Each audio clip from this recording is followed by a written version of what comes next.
Baik, bismillahirrahmanirrahim. Assalamualaikum warahmatullahi wabarakatuh. Waalaikumsalam warahmatullahi wabarakatuh. Waalaikumsalam warahmatullahi wabarakatuh. Ya, sebelum ke pemaparan gitu ya, saya pengen tanya gitu sama teman-teman. Nih kira-kira gimana kabarnya teman-teman? Apakah sehat? Alhamdulillah, luar biasa. Allahu Akbar, Allahu Akbar.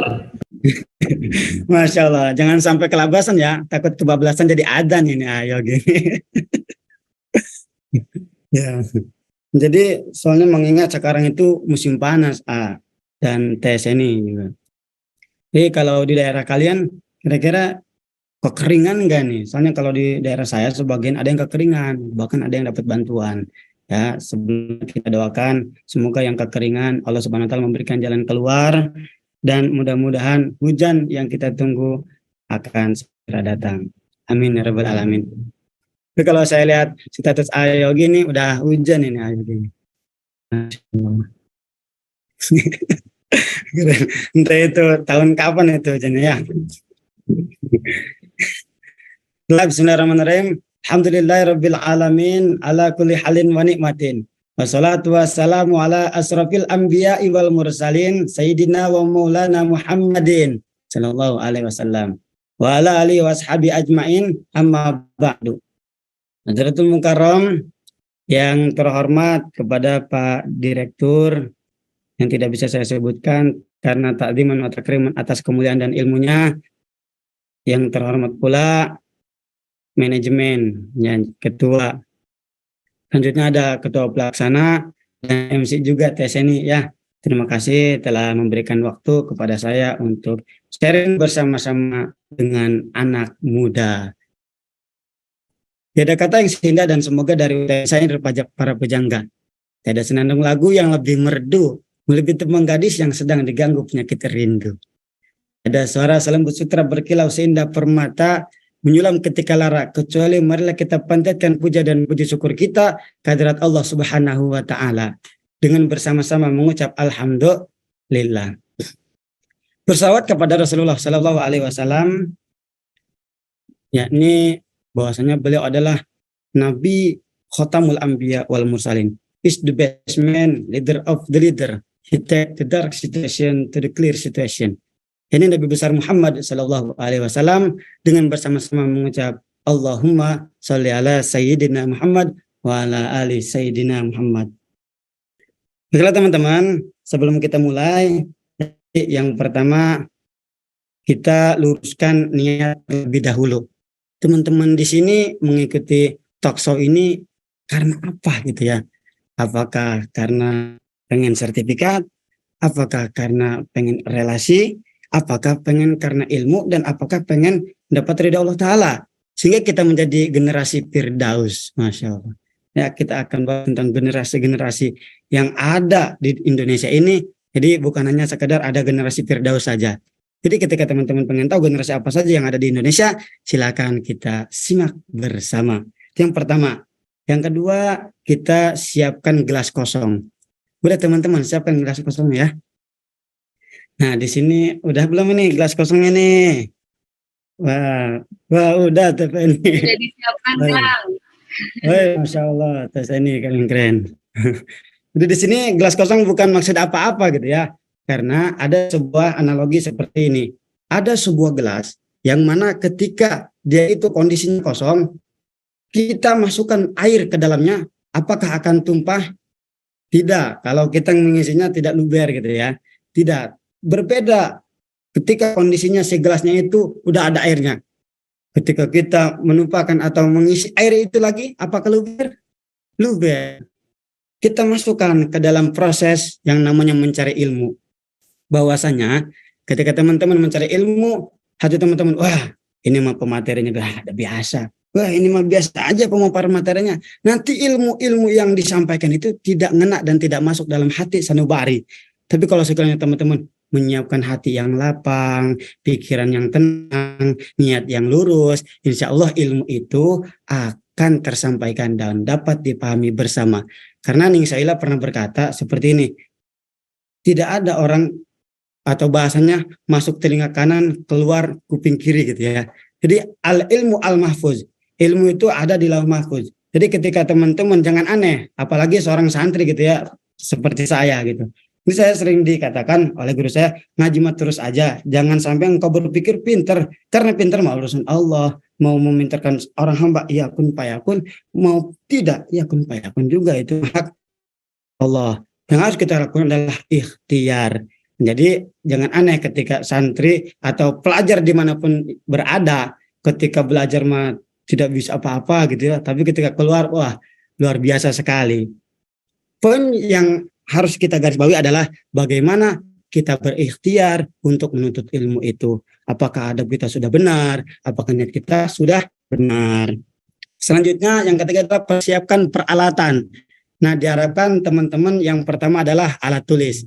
Nah, karena buku merupakan suatu tali untuk mencangcang atau bahasa Sunda nama mencangcang. Nah, kayak kambing itu kan ya. Nah, untuk mengikat ilmu. Nah, kalau kita lupa ada buku seperti demikian. Nah, karena apa? Karena pengalaman saya ketika kuliah, jadi alhamdulillah saya juga kuliah di Universitas UIN Sultan Maulana Hasanuddin Banten. Jadi terima kasih bahwasanya tadi sudah dipaparkan. Sebelumnya tadi saya pengennya ada pemaparan CV dulu gitu ya. Nah, ternyata saya yang memaparkan CV saya sendiri. Baik, yang pertama adalah nama saya Ahmad Rifai dan tempat tanggal lahir saya Serang 14 April. Nah, ini hanya informasi saja. Adapun kalau kado silakan nanya alamat juga nggak apa-apa. Baik, selanjutnya bahwasanya untuk pendidikan, alhamdulillah saya sekarang menjadi mahasiswa aktif Universitas UIN Sultan Maulana Hasanuddin Banten. Jurusannya KPI, Komunikasi dan Penyiaran Islam. Jadi pengalaman saya ketika sekolah online kan saya juga ini ya lulusan COVID gitu. Jadi Zoom juga seperti ini online. Yang saya takutkan ketika online ini ya, contoh Mas Agung Irawan gitu ya. Oh, ketika ikut Zoom gitu ya. Yang ditakutkan adalah, woi atasnya mah gini kan baju gitu. Kalau bawahnya kolor gitu kan. Ada yang gitu. Nah, jadi diharapkan untuk persiapan. Yang pertama buku tulis, yang kedua penampilan, dan yang ketiga saya harap teman-teman banyakin on cam. Karena apa? Karena luar biasa sekali melihat wajah para ahli-ahli ilmu ini. Para ahli-ahli ibadah ini. Seperti saya ini, Mas Agung. Masya Allah sekali ya. Jadi diharapkan untuk on cam menemani saya. Biar kelihatan senyumnya kayak gimana gitu ya. Galaunya seperti apa biar kita atasi bersama. Setelah bismillahirrahmanirrahim, kita akan buka PPT-nya. Apakah kita bisa share presenting atau tidak? Nah, kita bisa nih guys.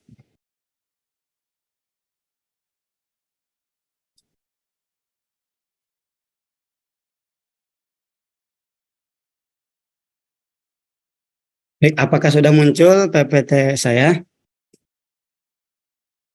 Tes ini? Sudah Kang, aman Kang. Aman. Sebelum ke pembahasan, saya punya lagu nih teman-teman. Saya punya lagu. Lagunya itu judulnya Cikini Kegondang Dia. Kita nyanyi bersama, tapi versi religi. Kini kegondang dia, Maulid ini bulan yang sangat mulia. Cikampek, Tasikmalaya, walau capek kita harus rayakannya. Jakarta ke Jayapura, jadikan Nabi suri tauladan kita. Kecil saat membeli kopi, agar dapat syafaat baginda Nabi. Pengalan buat kita semua. Masya Allah. Ya, silakan komentar tentang lagu tadi di kolom komentar ya. Baiklah. Tidak ada kesempatan kedua untuk memberikan kesan pertama. Kesan pertama biasanya muncul dari kata-kata. Inilah pembahasan kita kali ini. Menit soft skill Rasulullah menuju peradaban unggul. Saya Ahmad Rifai, salam kenal buat kita semua. Lanjut. Nah, sini ada perkataan apa itu soft skill. Nah, kira-kira dari teman-teman siapa tahu soft skill itu apa gitu ya? Apa itu soft skill? Apakah sayur sop sama sikil? Apakah seperti apa gitu kan ya? Kira-kira ada teman-teman, oh ini soft skill ini nih gitu. Ada yang mau menjawab? Silahkan. Kira-kira soft skill itu apa? Jadi menurut pandangan teman-teman dan menurut pengetahuan teman-teman, soft skill itu apa gitu ya? Jangan sampai teman-teman membahas tentang soft skill. Kita harus meningkatkan hard skill dan soft skill juga. Tapi kurang tahu apa ini soft skill. Kayak gitu teman-teman. Apa kira-kira soft skill?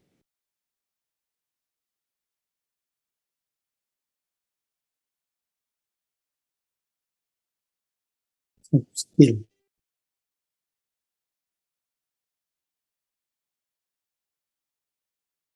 Silakan diaktifkan saja mikrofonnya, tidak apa-apa.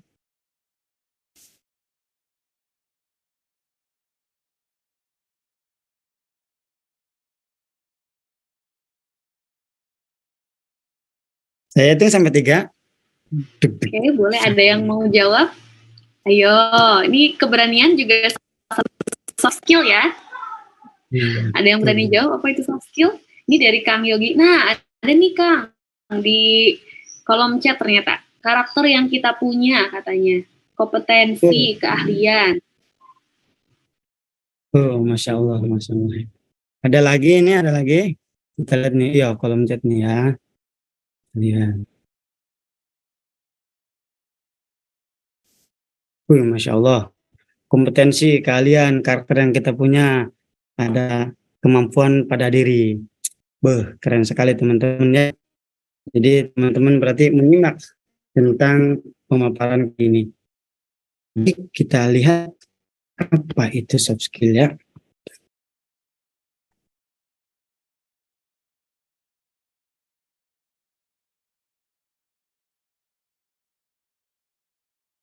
Soft skill menurut Elvindri dan kawan-kawan tahun 2011, soft skill adalah keterampilan dan kecakapan hidup, baik untuk diri sendiri, berkelompok, atau bermasyarakat, serta dengan sang pencipta. Jadi teman-teman, soft skill ini bukan hanya tapi habluminallah, horizontal, yang harus kita perhatikan bagaimana cara kita bersikap kepada manusia dan bagaimana kita berhamba kepada Sang Maha Kuasa. Nah, keterampilan akan berkomunikasi, keterampilan emosional, keterampilan berbahasa, keterampilan berkelompok, memiliki etika dan moral, santun dan keterampilan spiritual. Selanjutnya soft skill. Setelah kita mengetahui daripada yang namanya pengertian soft skill itu sendiri, terdapat beberapa komponen yang harus kita ketahui. Nah, yang pertama adalah kemampuan berkomunikasi, communication skill. Di dalam pelajaran ilmu komunikasi, alhamdulillah saya juga menekuni bidang itu. Karena apa? Karena saya kuliahnya jurusan KPI, Komunikasi dan Penyiaran Islam. Jadi ada 2 pendapat tentang komunikasi ini. Yang pertama adalah pembagian daripada komunikasi ini ada 2. Yang pertama lisan dan tulisan. Nah, kalau lisan ini saya ngomong gini ya, apa kabar semuanya? Alhamdulillah semoga baik. Nah, itu komunikasi lisan. Adapun tulisan, nah tulisan itu seperti kertas gitu ya, di kertas nulisnya di artikel, jurnal dan sebagainya. Itu merupakan komunikasi daripada tulisan. Nah, untuk kedua, biasanya komunikasi itu terbagi menjadi 2. Ada yang verbal dan ada non verbal. Nah, kalau verbal itu lisan dan tulisan, kalau non verbal itu bahasa tubuh. Nah, contoh tadi itu ya, kalau lisan dan tulisan sudah saya jelaskan. Kalau non verbal seperti ini. Jadi ketika sedih, muka teman-teman sedih. Nah, kalau senyum, teman-teman senyum. Jadi aneh gitu ya. Kalau orang ketika bilang aku senang, tapi emosionalnya atau raut mukanya sedih gitu. Aku senang. Apakah masuk? Apakah pesan komunikasi yang disampaikan dapat tersampaikan? Tidak, karena tidak sesuai antara perkataan dengan raut muka. Jadi ketika teman-teman menyampaikan, teman-teman senang, aku sekarang senang. Jangan sampai aku sekarang senang. Mukanya melas gitu teman-teman. Begitu pula dengan sedih. Jadi ketika sedih, raut mukanya sedih. Ya, apalagi berlinang air mata itu luar biasa sekali ya. Jadi aku sedih. Jangan sampai aku sedih. Aduh, itu miskomunikasi dalam berkomunikasi. Itu yang pertama ya. Jadi ada lisan dan tulisan. Ada pendapat lain bahasanya komunikasi itu verbal dan non verbal. Nah, selanjutnya komponen soft skill yang kedua adalah kemampuan mengorganisasi, memanage organisasi. Kalau anak organisasi, aktivis organisasi, mengenal yang namanya istilah POAC, planning, organizing, actuating, dan controlling. Nah, ketika teman-teman ingin mencapai suatu tujuan, mengatur suatu organisasi, memanage suatu kehidupan, maka teman-teman harus mengetahui 4 komponen penting dalam memanage organisasi: planning, organizing, actuating, dan controlling. Planning, rencana apa yang akan kita capai. Organizing, penempatan seperti apa yang akan kita tempatkan. Actuating, aksi seperti apa yang akan kita lakukan. Controlling, masalah apa yang ada di lapangan. Seperti itu teman-teman, komponen soft skill yang kedua. Selanjutnya adalah komponen soft skill yang ketiga, kepemimpinan. Nah, kepemimpinan adalah proses kita mempengaruhi seseorang untuk mencapai tujuan tertentu. Jadi untuk mengajak seseorang ini teman-teman, ini ilmu penting. Jadi kalau bisa rahasia gitu ya. Jangan. Jadi untuk kepemimpinan ini ada 3. Ini versi saya. Jadi dari sekian banyak komponen-komponen kepemimpinan, saya membaginya 3. Jadi yang pertama ada bil lisan. Ada pemimpin itu suka hanya ngomong doang gitu ya. Bil lisan. Woi, kamu silahkan ambil ini, kamu silahkan kerjakan ini. Tapi dianya diem aja. Itu yang pertama, kepemimpinan yang pertama. Yang kedua, kepemimpinan bil qalam. Ya, ini dengan tulisan. Jadi dia tuh keren tulisan-tulisannya gitu ya, memotivasi orang. Dan yang ketiga adalah kepemimpinan bil hal. Jadi dia mencontohkannya itu dengan perbuatan. Dari 3 komponen kepemimpinan yang saya paparkan, saya lebih tertarik untuk menyarankan ketika teman-teman menjadi pemimpin itu mencontohkannya itu dengan bil hal, dengan perbuatan. Sebagaimana Rasulullah SAW, "Shollu kama ra'aitumuni usolli." Salatlah sebagaimana aku salat. Jadi ketika teman-teman mengajak orang lain salat, salat, sana salat. Dia mau nggak salat gitu ya. Karena pernah mengatakan bahwasanya ketika engkau mengajak salat anaknya ataupun orang lain gitu ya, mari kita salat bersama, mari kita pengajian bersama, mari kita bertobat bersama. Nah, jadi jangan sampai kita hanya pandai dalam lisan tapi kurang pandai dalam perbuatan. Itu patut kita pertanyakan. Selanjutnya adalah 4. Sikap. Jadi ada decision making, pengambilan keputusan. Jadi orang yang luar biasa dalam kehidupannya, yaitu mereka yang mudah, yang dapat, yang pintar dalam pengambilan keputusan, baik itu jangka pendek maupun jangka panjang. Selanjutnya ada manajemen konflik. Bagaimana kita sebagai pemuda harapan bangsa harus bisa memanajemen konflik atau masalah yang terjadi, entah itu di organisasi ataupun masalah pribadi. Nah, pemuda dan pemudi zaman Rasulullah SAW ya. Menurut teman-teman, pemuda dan pemudi zaman Rasulullah itu seperti apa? Gitu ya. Apakah ada di sana ya game online gitu? Apakah slot ada gitu ya? Apakah seperti demikian atau tidak? Baiklah, kita akan lihat tentang siapa saja pemuda yang hebat dan terhebat pada zaman Rasulullah. Yang pertama adalah Usamah bin Zaid. 18 tahun ia dipercaya untuk memimpin pasukan yang mana pasukannya terdiri dari para pembesar sahabat. Di antaranya Abu Bakar As-Siddiq dan Umar bin Khattab. Untuk apa? Untuk melawan pasukan terbesar pada zaman itu. Ini Usamah bin Zaid nih, umur 18 tahun. Selanjutnya ada Al-Arqam bin Abil Arqam. 16 tahun ia mampu menjadikan rumahnya sebagai markas dakwah Rasulullah Shallallahu Alaihi Wasallam. Luar biasa sekali ya. Jadi rumah tempat dia tidur, istirahat dan sebagainya itu dijadikan oleh dia sebagai markas dakwah Rasulullah Shallallahu Alaihi Wasallam. Nah, selanjutnya ada Zaid bin Sabit. 13 tahun ia dipercaya menjadi penerjemah Nabi Shallallahu Alaihi Wasallam karena selama 17 malam ia mampu menguasai bahasa Suryani. Masya Allah sekali ya. Coba kita lihat gitu ya di zaman sekarang 13 tahun apakah sudah menguasai bahasa Suryani ataukah dalam pikirnya hanya jajan bermain kesenangan semata dan dunia. Dan ketika umur 16 tahun apakah sudah mengalokasikan rumahnya, hartanya untuk dakwah, untuk mengenalkan masyarakat kepada Allah Subhanahu wa taala? Apakah memang umur 16 tahun ini kita masih dalam taraf percintaan, pacaran gitu ya? Kalau Al-Arqam bin Abil Arqam 16 tahun, luar biasa. Menjadikan rumahnya sebagai markas dakwah Rasul Shallallahu Alaihi Wasallam. Usama bin Zaid, ketika di umur 18 tahun, beliau dipercaya untuk memimpin pasukan yang mana pasukannya para pembesar Quraisy. Kalau kita di umur 18 tahun, infoloker bos. Nah ada yang kayak gitu ya. Nah untuk pemaparan berikutnya, Kang Rifai tidak balance dong. Kok yang dibahasnya hanya pemuda saja gitu ya. Pemudinya ada enggak? Soalnya yang hadir ini bukan hanya pemuda, bukan hanya laki-laki, tapi ada perempuan juga.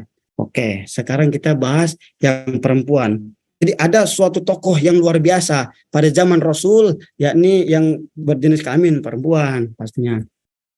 Nah, yang pertama adalah Khawlah binti Azur, sang pedang Allah, the Black Rider. Nah, jadi The Black Rider ini, julukan tersebut bukanlah julukan bagi tokoh superhero dalam film animasi ataupun kartun, teman-teman. Jadi julukan The Black Rider adalah sebuah julukan milik seorang pahlawan Islam. Jika diperhatikan oleh kita semua, julukan tersebut sudah pasti dimiliki oleh seorang pria yang berjihad di jalan Allah. Tapi siapa sangka julukan The Black Rider ini merupakan julukan dari seseorang perempuan muslimah yang begitu berani berjihad di jalan Allah Subhanahu wa taala. Khawlah binti Azur ini teman-teman, dialah sang muslimah yang sangat pantas dijuluki sebagai The Black Rider.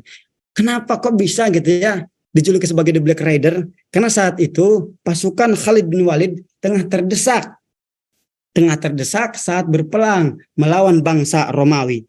Lalu Khawlah dengan gagah berani melawan pasukan Romawi yang tengah melawan pasukan Muslim di bawah kepemimpinan Khalid bin Walid. Dengan tiba-tiba, teman-teman nih, Khawlah binti Azur memasuki arena pertempuran dengan menggunakan pakaian serba hitam yang terlihat hanya matanya saja, bagaikan singa gitu ya, yang kelaparan. Khawlah binti Azur menggibaskan pedangnya, menghunuskan pedangnya kepada musuh-musuh yang ada di hadapannya.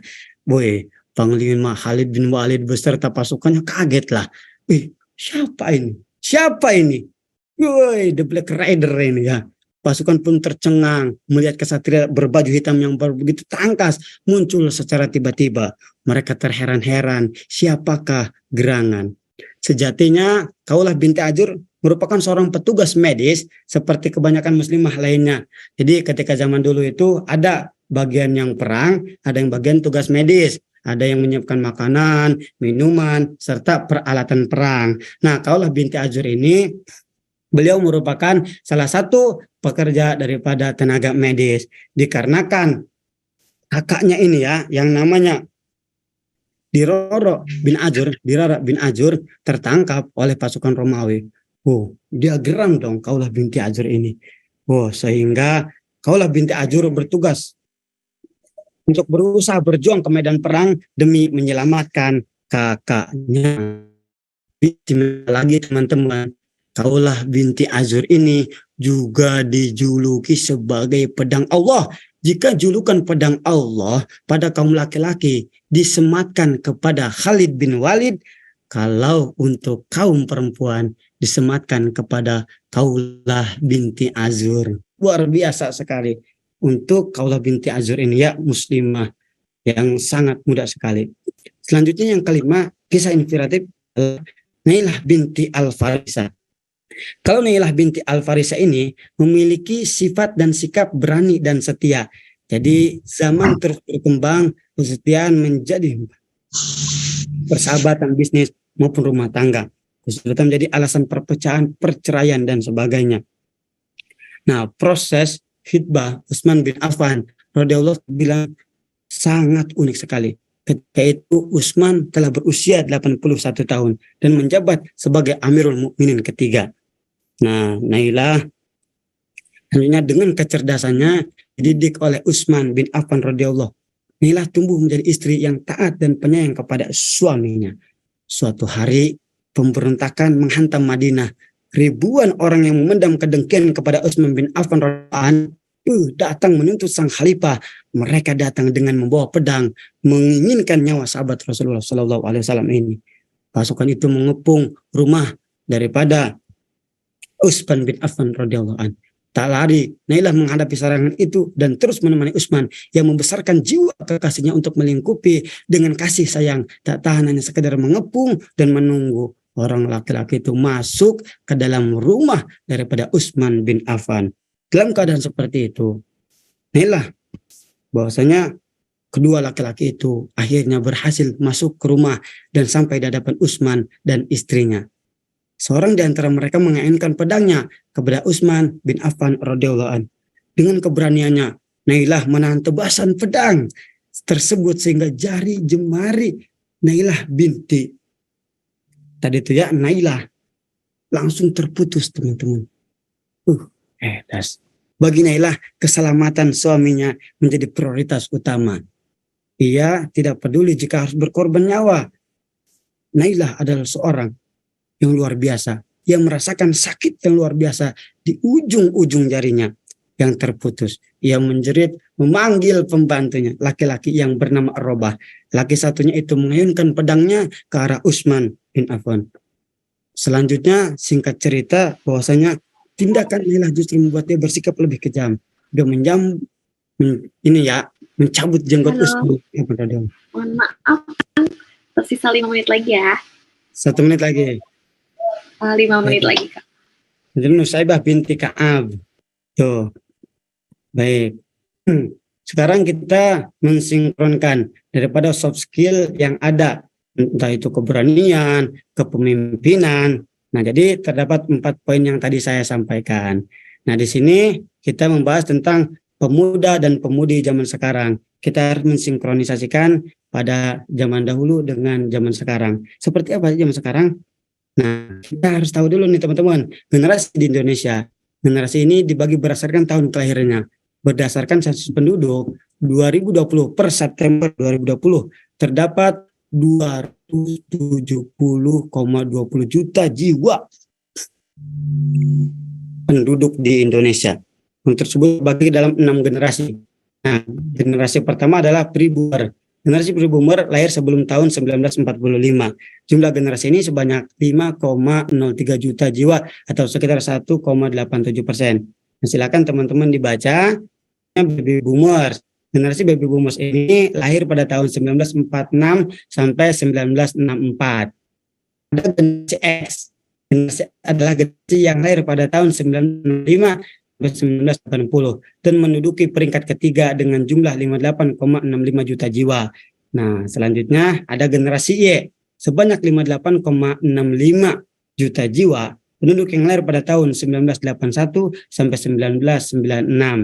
Nah, yang harus diperhatikan sama teman-teman, generasi apa dan tahunnya berapa. Kemudian ada generasi Z. Setelah generasi Y, muncullah generasi Z yang didominasi oleh kelahiran tahun 1997 sampai 2012. Teman-teman udah lahir belum ini? Kalau saya 2002 gitu ya, jadi generasi Z. Nah, yang terakhir adalah generasi post Gen Z. Post Gen Z adalah anak-anak yang lahir setelah tahun 2013 dengan jumlah 29,17 juta jiwa. Nah, post Gen Z ini dikenal dengan Gen Alpha. Alpha yang diambil dari alfabet Yunani. Nah, menurutmu siapakah orang hebat pada zaman sekarang ini? Jadi terdapat beberapa orang hebat, wabil khusus yang beragama Muslim. Kalau saya kan ngefansnya dengan sepak bola ya.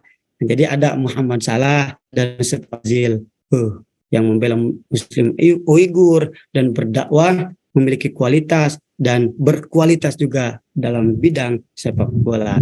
Nah, yang harus kita pahami tentang soft skill daripada penyakit yang datang pada anak muda.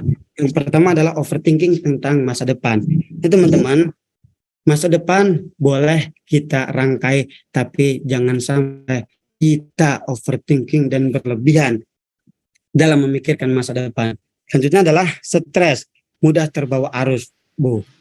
Hidup itu 1 menit lagi ya, Kang. ya, hidup itu memang kita bukan hanya mencari kesenangan, tapi mencari ketenangan. Yang ketiga adalah insecure, melihat kesuksesan orang lain. Itu teman-teman, rumusnya adalah untuk mencapai angka 10 tidak harus dengan 5 tambah 5, tapi bisa dengan 6 tambah 4 seperti demikian. Ya, selanjutnya ada 3 fakta dunia. Fakta yang pertama adalah hatta fid dunya, tidak ada istirahat di dunia. Ketika teman-teman hidup di dunia, apalagi menjadi pemuda, teruslah berkarya. Karena tadi sudah disampaikan ketika sambutan, bahwasanya di dunia ini tidak ada istirahat. Bak Laksana B.J. Habibie pernah berkata, hidup ini diibaratkan seperti mengayuh sepeda. Kalau ketika teman-teman berhenti mengayuh sepeda, berhenti berusaha, berhenti bekerja, berhenti berkarya, maka teman-teman sudah siap untuk disolatkan. Padahal kan teman-teman sudah hidup, ya masih hidup gitu. Tapi dianggap telah mati. Karena apa? Tidak mau berkarya dan bermalas-malasan. Selanjutnya adalah tidak ada yang selamat dari perkataan manusia. Ketika teman-teman berusaha, bekerja, berkarya, ada saja selingan-selingan, omongan-omongan yang kurang pantas, tapi ingatlah Allah Subhanahu wa Ta'ala bersama kita. Allah tahu apa yang kita lakukan, langitkan doa, bumikan ikhtiar. Ini ada la najata minal maut, tidak ada yang mampu ya lari, bukan lastri ya, lari dari kematian. Kenapa? Banyak orang yang mempersiapkan untuk hidup sukses bahagia, tapi mereka lupa bagaimana cara mati sukses, mati bahagia, dan mati tenang. Makanya teman-teman, kita boleh mempersiapkan kehidupan dunia, tapi jangan lupa mempersiapkan tentang kematian yang akan datang. Rabbana atina fid dunya hasanah wa fil akhirati hasanah wa qina adzabannar. Penutup dari saya, jadi pemuda yang berperan, bukan pemuda yang baperan. Sekian, syukron kasiron. Apabila ada yang mau ditanyakan, silakan ditanyakan. Karena malu bertanya, tersesat ke rumah mantan. Is the best man. Bahwasanya beli jubah, celana cut berai. Love you, dadah, goodbye. Sekian, saya kembalikan kepada moderator.